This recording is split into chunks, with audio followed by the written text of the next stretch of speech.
You ever notice that people who say yes to everybody, you know what usually happens? Yeah, I'm going there today. And usually the same people falling apart are they usually are falling apart on the inside. And we're actually going there today. Welcome back to Live to Thrive. My name is Michael Hicks, and today I'm solo. I recently had a guest on my last episode, and that was great in my studio. And thank you so much for being here. And this is episode 191. I'm almost at the 200 mark, y'all. I'm almost there.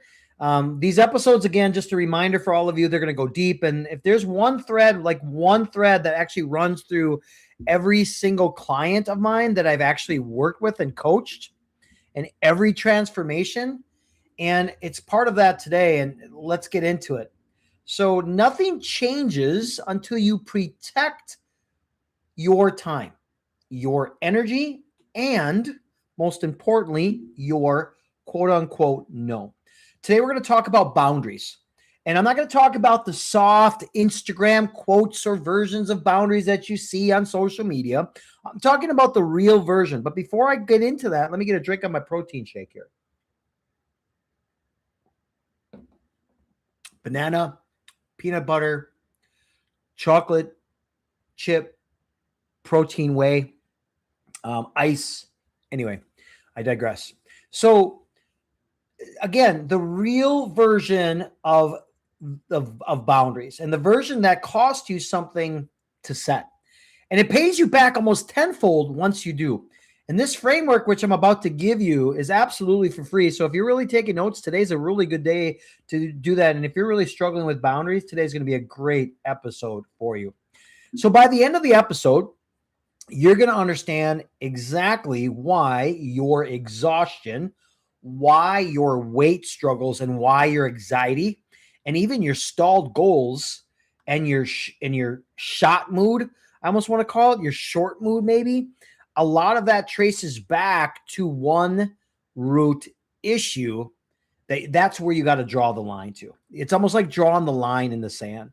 So you guys ready to get into it? If you are, let's go. I'm excited about this episode. So let me tell you something that what I've learned recently in rebranding my Live to Thrive coaching framework. I've worked with couples. I've worked with women. I'm kind of gearing towards more coaching men, and I have, like I said, I have women that I'm working with in these areas as well. But the biggest areas in life that I can be an expert in are the following: fitness, faith, marriage, business, mindset, and parenting. Now, am I saying I'm perfect in all these? I actually got a reel on this that I'm actually talking about, and I really share with all of my audience my vulnerabilities and my weaknesses as a coach. And I think that's really important. I'm never going to tell you that I know it all. The only thing that knows it all is scripture, and that's biblically. And a lot of my coaching aspects come from the aspects of the Bible. They're all Bible based. So let me get into boundaries, though. Boundaries aren't one of the things I coach. Boundaries are the thing under all of the things that I coach. You get what I'm saying? And I'm going to break that down even more. When somebody comes to me and says, Michael, I want to lose weight. I want more energy. I want better time management. I don't start immediately with a meal plan. All right. I start by asking, where's your time actually going right now? Like 9 times out of 10, you know what the answer is? And maybe this is even you, and it's going to be everybody else. It tends to be everybody else. It's going to be the boss who texts you at 9 p.m. It's going to be the friend who needs you to vent, who has to vent for the 4th time this week to you. And maybe it's a family member who just needs 5 minutes. And you know what happens to that 5 minutes? It turns into 10. And even then, an hour later. So here's the kicker. The person that still wants to hit the gym, they still want to meal prep, they still want 8 hours of sleep. However, there's no space for it because every hour of their day belongs to someone else's. Does that make sense? And I want to be clear here. You cannot build, and this is my framework that I'm about to speak about, is you cannot build a body, a mindset, or a life on a calendar that you have no control over. So when somebody comes to me or tells me, I want more energy, here's what I hear. I hear I'm leaking energy through boundary holes I haven't found yet. So when somebody tells me I want to grow my mindset and manifest my dreams, here's what I hear. My mental real estate is occupied by other people's agendas or emergencies. You with me so far? You cannot, listeners, you cannot manifest anything in your mind that's never quiet. You cannot grow in a life that has no edges. You hear what I'm saying? I had a guy tell me once, and I'll never forget this. He said this exactly to me. He said, Michael, I don't even know what I want anymore. I've been so busy giving everyone else what, quote unquote, they want. And you know what? That's not a mindset problem. That's the boundary problem wearing what I would call a mindset costume. Now, here's where I want to get a little deeper, though.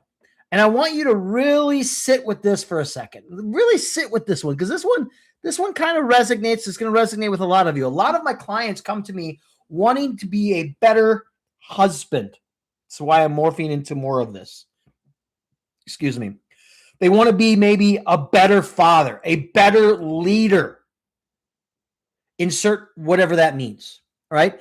Someone who can stay calm under pressure, not letting their emotions run the show, and not lead, or I should say, and not lean on a drink or scrolling or food or whatever the vice is just to numb out and survive that day.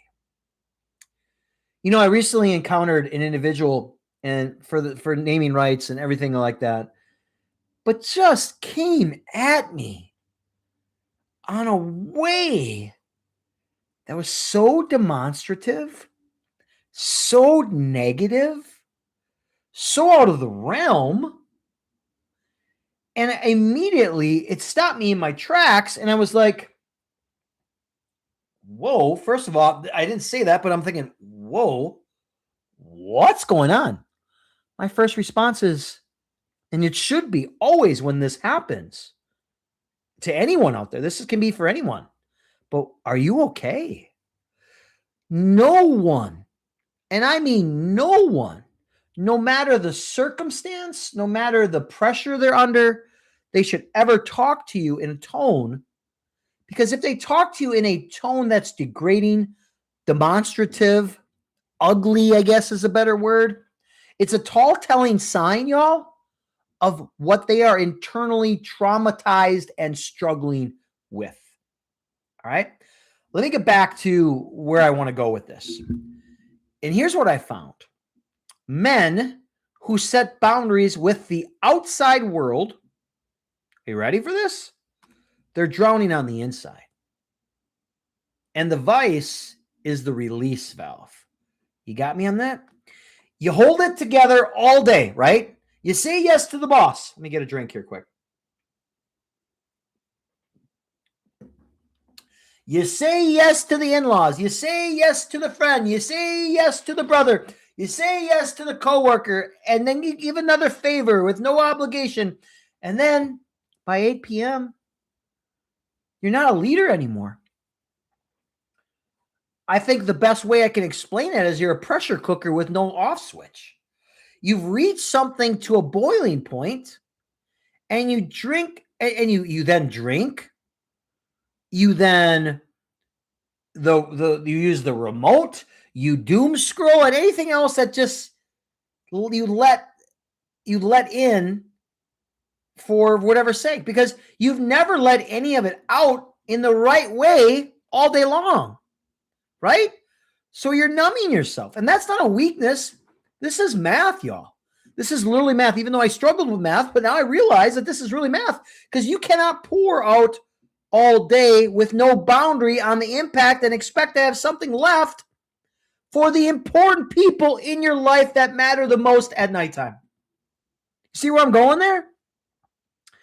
I want to say that again because it's the whole episode in one sentence. Here's what it is. I don't want you to chime out after this, but this is really what it is. It's one sentence. You cannot pour out all day with no boundary on the input and expect to have anything left for the people who matter most to you at the nighttime. So before we talk about fitness, faith, fellowship, all the F's, right? Before we talk about even purpose, before we talk about mindset and all that, before we talk about your faith walk, your career, your relationship with Jesus Christ, your next chapter, we have to talk about the foundation. You hear me, y'all? We have to talk about the foundation, and the foundation is, drum roll, please, it's boundaries. It's absolutely, positively boundaries. And do you have that? And if you don't, it's okay. I'm going to help you. I'm going to guide you. This is good. I want to give you tell you a story of a client of mine. And for naming rights, I'm just going to call him James. That's not his real name, by the way. However, everything I'm about to tell you in this story is actually real. He's actually given me the green light to kind of share this because he said this particularly. He said, Michael, if this helps one other guy stop feeling crazy for needing space, please tell it. James came to me a single man. James had no wife. He had no kids. And on paper, you'd think, okay, this guy's got it pretty easy. Like it's legit. He had no family obligations pulling him in different directions. He should have all the time in the world, you'd think, by just looking at the paper, except here's the crazy thing. James was drowning. And he wasn't drowning in marriage and not in parenting, right? Which we all have. Most of us that are listeners are parent-oriented. James was drowning in his relationship with, ready for this? His own brother. Here's the pattern that I found. Every time James was around his brother, something happened that I think a lot of you listening right now are going to recognize immediately. Maybe whether it's a sibling or a parent or a friend or an ex, doesn't matter who the face is. It's the pattern that's the same. James said this to me. He said, Michael, when I'm around my brother, I never get a break. I'm always on. I cannot just exist in the room. I have to be managing something, his mood, his opinions, and then he might say the next thing. How am I supposed to respond to that? He's like, there's no rest. And the cost of that, James laid it out for me plainly. He gets angry. And not at one big thing, right? It's the simmering. It's the low-grade anger that didn't have anywhere to go. And he wasn't sleeping. His mind would replay, His mind would replay conversations with his brother at 1 a.m. and 2 a.m. Is that you? Kind of rebranding or I hate that word. Let me give you a better word. Rehashing what was said and what he should have said, bracing on the next interaction. Oh, I'm going to say this next time. All right, I should have did this. Woulda, coulda, shoulda, right? Here, and underneath all of it, anxiety and stress had nothing to do with the work, nothing to do with the income, the money. It was just his nervous system never got to power down around this one person. So here's exactly what I told James. And I want you all to hear this the way he heard it. All right? James, you keep saying yes to every invitation, every hangout, every text back, every favor, not because you want to, however, because you think saying no makes you a bad brother. However, what's actually happening is you're showing up to everything and then resenting all of it. And that's the worst part of the relationship than a boundary would ever be. So we didn't start big, y'all. We didn't start with cut him off completely or love him from afar. What we did is have the big confrontation talk. All right. Let me get into that a little bit. And that's not how real boundaries work. That's also not how I coach. Boundaries, I want to be clear, are not walls. They are not walls. They're filters. They're absolute filters. Okay? Now, when I say filters, here's exactly what I mean. Are you ready for this? Filters mean the following. Filters, when we talk about filters, we started with just one. I'm thinking as I'm focusing on remembering this is we started with one filter, just one simple question. I gave James a simple question. And I asked to ask himself, before you said a yes to anything involving your brother going forward, am I saying yes because I want to or because I'm afraid of what's happening if I say no? That's it. One question. It wasn't a magnificent script. It wasn't not a confrontation. It was just a pause before he said yes. The yes kind of left his mouth. And James told me the first time he actually used it, he was looking at his phone and his brother had texted, asked him to come over and help with something on a night James had already had plans to just rest. And James kind of caught himself mid-reach for the "I'm on my way" text and asked the question. And the honest answer was, I'm doing this because I'm scared of the tension of saying no. So for the first time, this was so cool, he didn't go. He texted back something simple. I think it was something like, hey, no big essay, no over-explaining, no over-apologizing 6 times. And do you say that I did an entire podcast on saying sorry? Go listen to that, please. Just can't make it tonight. Let's connect this weekend. He told me his hands were sweaty when he actually sent out the text. And that's how deep the pattern was. You follow me with this? So you know what happened next? Nothing. Nothing happened. The world didn't end. His brother didn't disown him. There was maybe a little tension. Sure. However, it just passed. And James got his night back. And more than that, James got a piece of himself back. And here's why I'm telling you this story, y'all. And here's the part I really want to land. James is still working with me. He completed my 120-day program. It might be 90. And this isn't a and then everything was perfect story. He still has to use that one question regularly. The pattern just didn't disappear. He just got a tool now to catch it. Kind of like the baseball glove that you just bought for your soon-to-be stepson. I just did that, by the way. But he told me something a few months back that I think of all the time. And he said this. He said, Michael, I have more peace now than I've ever had in years. Not because my brother changed, because I changed what I was willing to absorb. You know, that's it. That's the whole game right there, y'all. He didn't fix his brother. You don't have to fix anybody. He didn't even need to. He fixed the gap between his yes and his actual willingness. And that gap is where boundaries live. All right. So I want to weave all of these areas together here now, because I can feel how maybe this episode can kind of go everywhere. But now I want to take James' story for a second, and I want to kind of stretch it out for a second, because I think this is going to hit all of my listeners, all of you out there. So again, thank you for listening. You can listen to any podcast, but you chose to listen to mine. Please be kind enough to share it to 5 of your friends. Give me that 5-star rating.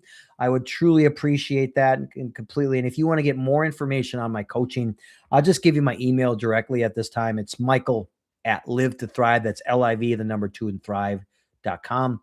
And we can get started. Let's start out with a conversation. All right. That's all it starts out with. So I want to take James' story and I want to stretch it out, because I think boundaries are not a sibling issue or a marriage issue or maybe even a work issue. I think boundaries, I would insert it as a life issue. And I see it in every single area that I coach. And I want to talk about co-parenting for a second. This is huge. I've worked now. For many of you that maybe know, obviously I'm divorced. I have a child of my own, so I have to navigate through co-parenting myself. But I want to speak on other areas and other terms because I don't want to put anybody on blast. I've worked with people navigating co-parenting with an ex who exhibits some seriously difficult, narcissistic, leaning traits. And then the fear, the anxiety, the feeling of being paralyzed or penalized for saying something, emailing something, doing something, that's real. I don't want to go away with that. And I'm not going to sit here and tell you, just set a boundary like it's a magic word or wand or something. Here's the truth I want to share with all of you about co-parenting here is co-parenting with someone who thrives on control and reaction. Every boundary that you set is actually an act of protection for your kids and not just you. You got me here? A child does not need to see two parents in conflict. Ever. A child needs one parent who is grounded, even if the other one isn't. One is setting clear, calm, repeated boundaries, communication only through certain channels, only about certain topics, only at certain times. And that's not you being difficult. That's you being the stable one. And you know what I call that? I call that leadership. And you don't need your ex's validation for a boundary to work for you. In fact, James didn't need his brother to agree with the boundary that it was fair. He just needed it. He just needed to hold it. And let's go into, I know I'm a little bit scattered here, but it all stems down to the topic for today's podcast is drawing the line in the sand. I want to talk about weight loss and energy and nutrition for a second. Having my CSCS certification, which is one of the highest certifications that you can have in this area, I had the conversation probably more than 100 times. Michael, I don't have time to cook. I don't have time to work out. I'm exhausted by 3 p.m. And then I dig in. And what I find is this. They have the time. It's just already spoken for by other people's priorities and also some individual instant self-gratification. Now, you cannot out-supplement a boundary problem. You cannot out-meal prep a calendar that has zero white space in it. The exhaustion a lot of you feel by mid-afternoon isn't just physical.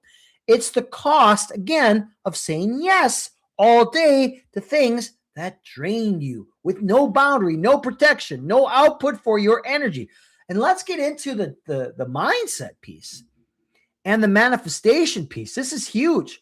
People I've talked to about manifesting their dreams, yet you cannot manifest anything with no boundaries. Boundaries, or I should say boundless people, are reactive people. They're always responding. I did a whole podcast on this too. Pause, reflect, respond. You're always responding to whatever just got thrown at you. Oh my gosh, I got to respond. A text, a demand, I don't know, a crisis that isn't even yours. Manifestation requires you to hold the vision steady long enough for it to take shape.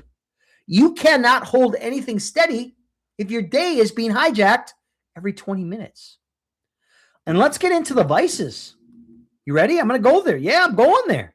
Alcohol, food, late night binge eating, scrolling aimlessly, doom scrolling, video gaming, whatever the escape is for you. I told you this earlier. The vice is the release valve for the pressure you absorbed all day with no boundary, right? I want you to actually test this out. Don't believe me. Test this out. Next time you reach for whatever your thing is at the end of the day, maybe it's your phone, maybe it's Netflixing, whatever it is, doom scrolling, pause and then ask this question. What did I say yes to today that actually I wanted to say no to? I honestly would bet money that there's a direct line there. Let's talk about purpose and direction. and figuring out what's next. And I have a lot of clients that come to me and like, I don't know what to do. I don't know where to go.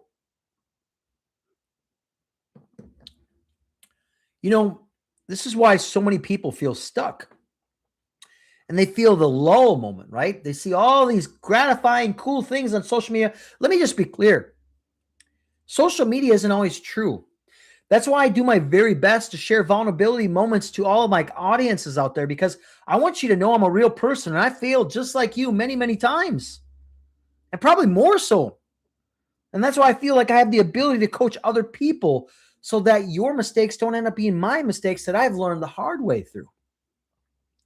But here's the thing. You cannot find your next chapter while you've buried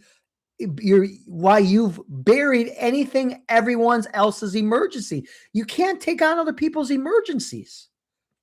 Clarity doesn't shout over noise. It shows up in the quiet. And if your life has zero quiet because you have zero boundary, forever, or as long as God gives you. And it's not that you lack purpose. It's that you lack the room to hear it in. Does that make sense? I hope so. If it doesn't, you know how to get a hold of me. Let's talk about the business side and the client acquisition and the financial growth. I'm not going to spend a lot of time on this because there's areas that I'm not extremely good at, but I think I could definitely talk to you on the business side, the client acquisition side, and the financial growth a little bit. So even here, I want to talk about boundaries really matter. The clearest messaging I've ever seen from a coach, a business owner, an entrepreneur always comes from someone who has boundaries around their time, their energy, their focused. The scattered, I'll work with anyone, anytime energy. And that's not generosity. That's an onset boundary. And clients can feel that. People trust clarity. And again, clarity requires that line, that sand drawn line, right? So you see the pattern now. Every single struggle, just name it. And it's not 12 different problems. It generally 9 times out of 10 stems from one root problem wearing 12 different outfits. All right. So I want to give you, I don't do this often. I only give this information to my paid clients, but I think this is relevant. I want to answer the how. And I want to do this with the one question method. So I told you at the top of this episode, mostly all of the why. However, I promised you a little bit of the how. And I'm a man of my word. So here's what I'm going to give you. The same tool that I gave James.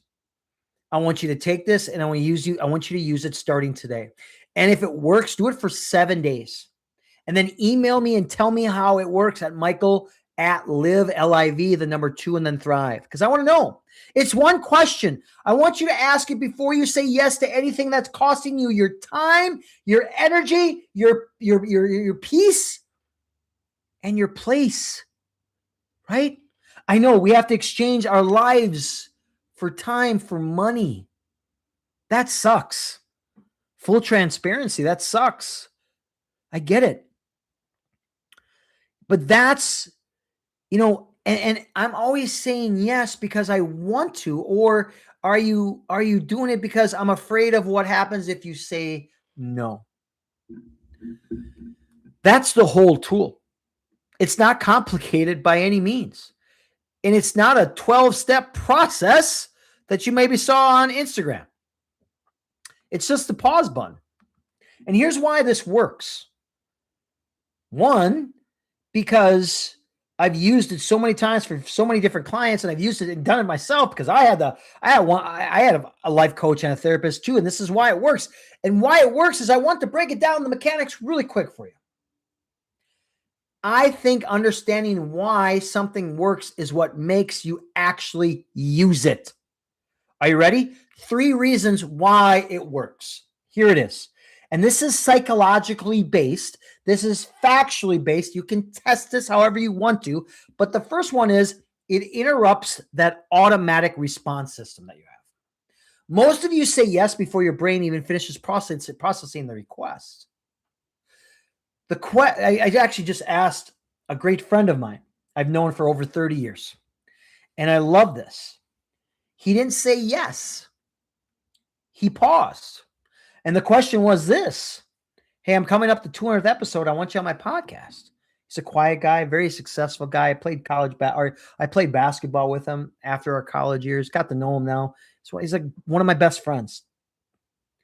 But he paused and I said, it's okay. You don't have to give me your answer. If you don't want to do it, it's not going to hurt me. But the pause interrupted his automatic response, where most of you say yes before your brain even finishes processing the request. And the question then focused a half-second gap. And that gap is everything, which was just done by my friend. And then that gap is where that power lives. The second one on why this works: it names the real motive. Okay, let me go there for a second. Most boundary violations aren't because you generally want to do the thing. They're the fact that you're avoiding a feeling, a guilt, a conflict, disappointing someone else, being seen as selfish. And once you name it, I'm doing this out of fear, you can't unknow it, and you can't keep lying to yourself once you name it. That's why it's so powerful. The third one: it doesn't require you to be ready with a perfect response. Ooh, preaching, right? You don't need the perfect boundary script. You need, like, for example, James didn't have it. He didn't have one. He just said, can't make it tonight. Let's connect this weekend. Short, simple, clear, to the point. There was no groveling. There was no bantering. No essay justifying himself in 6 paragraphs. It's just simple. And that's actually one more thing that I coach people on. And I coach them hard on this. Is a boundary that needs a 3-paragraph justification isn't a boundary, y'all. You don't need to explain yourself a rationalization between your no. It's a negotiation. You don't owe anyone, and I'll say this again, repeat this, put this on the back of your phone, but you don't need anyone at any time. You don't owe anyone an essay. Just say, I can't make it, or that doesn't work for me. I'll have to pass this one. I got to sit this one out. Full sentence, period at the end. You're allowed to stop talking after that. I said 3. I just thought of a 4th one right now. It works in real time. In any area of your life, it doesn't matter if it's your brother, your ex, your boss, your children, your significant other, your inner voice telling you that you should be doing more, same question, same pause, and same power. I want to do something with all of you right now. And if you're driving, or if you're at the gym, or wherever you are, I want you to think of one relationship or one situationship or one situation in your life right now where you say yes out of fear more than desire. Just name it in your head. You already know what it is. You knew it before I even finished that sentence. That's where you start. That's your starting point. And that's where you draw that line in the sand. Because here's what your life will look like on the other side. I want to paint you a picture, but before I paint you a picture, let me get a drink of my protein shake here. Again, one of my favorites.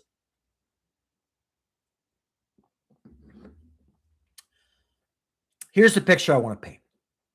I don't want this episode to just be, here's the problem, here's the tool.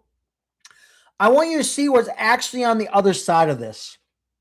I'm using James again as an example because he's living proof. And I've watched it happen. And with client after client after client, this works. And when you start protecting your time and energy, I mean, I'm talking about really protecting it, not just talking about it. You're going to sleep better. And it's not because your life got easier. It's the fact that your mind isn't replaying conflict at 1 a.m. anymore. I've been there. Even as a coach, I struggled with this. This is why this works. And once I adopted this method, it changed everything for me. Because you're not replaying it. You're not resolving it in real time. And then you don't know how to say your no, right? You have more patience with people who actually matter, y'all. Your spouse, your kids, because you're not arriving home as an empty cup, attempting to pour from nothing. You kept some in reserve for the people who deserve the best from you, not the leftovers from you. And I know our jobs can do that. You got to stop reaching for the vice versus the hard, the drink, the food, the doom scrolling. They lose some of their pull because the pressure that used to drive you to them isn't building up the same way anymore. And to find your direction again, clarity finally has room to show up in a life that isn't consistent noise. You become the calm in the room. You become the new leader, the one who doesn't get knocked down every time there's a wave that hits him. Because every decision that you make, you draw a line and you're not reiterating from any single day. You're not going in a different direction with any different person. And that's what I mean when I talk about becoming a better you. 1% better in mind, body, and soul. I got 1% better today. How did you do that? Did you do that physically? Did you do that emotionally? Did you do that spiritually? And it doesn't start with the gym, even though the gym matters. It starts with prayer, with routine, with I am statements, with mirror looking at yourself in the mirror, talking about this. It talks about scripture reading, spending time in the moment to fill your cup, because this stuff deeply matters. And it starts with deciding what you will and will not absorb anymore. For example, I just recently, I follow an influencer, very successful. I don't know his spiritual background, but I watched it and he talked about he has to watch news in the morning. Now, what I realized after I made a comment, I was like, oh, you lost me at news. We got to be very careful. Now, if you got to find a way, I'm going to get to my point here. You got to find a way that if that has to be part of your life, that you're really careful. You just get the analytics. You get the meat and the potatoes of what you need from that, not the whole news, because that can be very draining and scary and off-centered. It starts with you deciding what will and will you not absorb. Can you absorb that thing? Do you need to watch news, or can you get it in a different context? Everything else gets built on the top of that decision. All right. So as I close for today's episode, first of all, I love that you're all here. And I got some good stuff. I told you, if you wait to the end, this is the stuff that matters the most. Here's what I want to leave you with today. And if you've been listening to this and feeling like I was reading your mail, good, because that means I found it, right? That means you know exactly where your line in the sand needs to go. You don't need the perfect words.